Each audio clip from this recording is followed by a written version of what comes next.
ಮುಂಜಾಗ್ರತಾ ಕ್ರಮಗಳನ್ನು ತಗೋಬೇಕು ಅಂತೇಳಿ ನಾನು ಹೆಲ್ತ್ ಡಿಪಾರ್ಟ್ಮೆಂಟ್ನವ್ರಿಗೆ ಸೂಚನೆ ಕೊಟ್ಟಿದ್ದೀನಿ. ಮತ್ತು ನಮ್ಮ ದಿನೇಶ್ ಗುಂಡೂರಾವ್ ಹೆಲ್ತ್ ಮಿನಿಸ್ಟ್ರು ಅವ್ರಿಗೂ ಕೂಡ ಅವ್ರ ಜೊತೆಲೂ ಕೂಡ ಮಾತನಾಡಿದ್ದೀನಿ. ಅವ್ರು ಈಗಾಗಲೇ ಸಭೆ ಕರೆದು ಸಭೆ ನಡೀತಾ ಇದೆ. ಸೊ ನಾವೆಲ್ಲ ಮುಂಜಾಗ್ರತಾ ಕ್ರಮಗಳನ್ನು ತಗೊಳ್ತೀವಿ. ಅದನ್ನು ತಡೆಗಟ್ಟಲಿಕ್ಕೆ ಏನೇನು ಬೇಕು ಎಲ್ಲ ಕ್ರಮಗಳನ್ನು ಕೂಡ ಆರೋಗ್ಯ ಇಲಾಖೆ ಮತ್ತು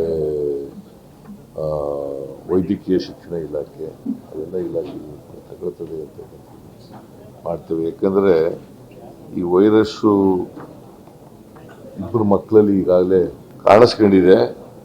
ಅಂಥ ಅಪಾಯಕಾರಿ ವೈರಸ್ ಏನಲ್ಲ, ಆದರೂ ಕೂಡ ಮುಂಜಾಗ್ರತಾ ಕ್ರಮಗಳನ್ನು ರಾಜ್ಯ ಸರ್ಕಾರ ಏನೇನು ಬೇಕು ಅದಕ್ಕೆಲ್ಲ ಹೆಲ್ತ್ ಡಿಪಾರ್ಟ್ಮೆಂಟ್ ಅವ್ರು ಏನೇನು ಕೇಳ್ತಾರೆ ಅವೆಲ್ಲ ಒದಗಿಸ್ಕೊಡ್ತಕ್ಕಂಥ ಕೆಲಸ ಮಾಡಿ.